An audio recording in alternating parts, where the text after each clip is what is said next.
बंटी खुशी खुशी ऑफिस से घर आता है और अपनी पत्नी टुनटुनी को बुलाता है। टुनटुनी, कहाँ हो तुम? जल्दी इधर आओ। क्या हुआ बेटा, आज तू बड़ा खुश लग रहा है। हाँ माँ, आज मैं बहुत खुश हूँ क्योंकि मेरा आज प्रमोशन हुआ है। माँ, ये देखो मैं तुम्हारे लिए शॉल लेकर आया हूँ। तभी वहाँ टुनटुनी आ जाती है। क्या बात है जी, आपने मुझे क्यों बुलाया? हाँ टुनटुनी, ये लो, मैं तुम्हारे लिए सोने का हार लेकर आया हूँ। ये हार बहुत ही अच्छा लग रहा है। हाँ हाँ बेटा, इस तरक्की में इसी का तो हाथ है, मेरा तो जैसे कुछ है ही नहीं। ये लो पकड़ो अपनी घटिया शॉल, मुझे नहीं लेना। बबली गुस्से में शॉल फेंक कर वहाँ से चली जाती है। अगली सुबह जब टुनटुनी सबके लिए चाय बना रही होती है तो वहाँ बबली आ जाती है। बहू, तू तो बड़ी शातिर निकली, तूने मेरे बेटे को अपने कब्जे में कर लिया। अब वो तेरी हर बात मानता है, मैं तो जैसे कुछ हूँ ही नहीं। माँ जी, आप ये क्या कह रही हैं? मैंने क्या किया है? तूने मेरे बेटे को काबू में कर लिया है और कह रही है कि मैंने क्या किया। मेरा बेटा कल तेरे लिए इतना महंगा हार लेकर आया और मेरे लिए बस 500 रुपए की शॉल।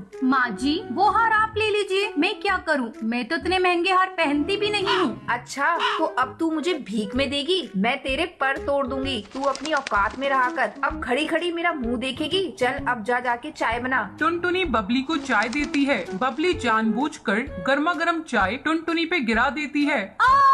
माँ जी, आपने ये क्या किया? तेरे साथ जो मैंने किया बहुत सही किया। इसी तरह कुछ दिन गुजर जाते हैं।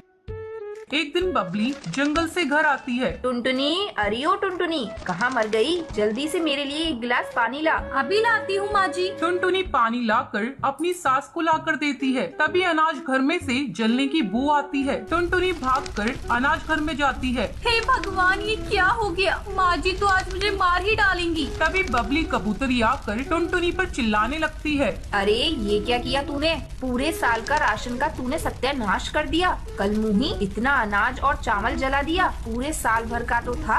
भरी बारिश में चुन चुन कर इकट्ठा किया था ताकि इस बार की बारिश आराम से कट सके। इसकी भरपाई कौन करेगा? तेरा वो कंगाल बाप। मेरे पापा को बीच में मत लाइए। तेरे बाप को कंगाल ना कहूँ तो क्या कहूँ? उसने 2 जोड़ी कपड़ों में तुझे मेरे मत्थे मर दिया। मैंने तो सोचा था अपने बेटे की शादी किसी अमीर चिड़िया से करूँगी। ठहर जा, मैं तुझे अभी बताती हूँ। इतना कहकर बबली जलती हुई लकड़ी से टुनटुनी के पर जला देती है। माँ जी, आपने ये क्या कर दिया? रात को जब बंटी घर आता है तो वो टुनटुनी के जले हुए पर देखकर वो उससे पूछता है। टुनटुनी, ये क्या हुआ तुम्हारे पर को? ये तुम्हारा पर कैसे जल गया?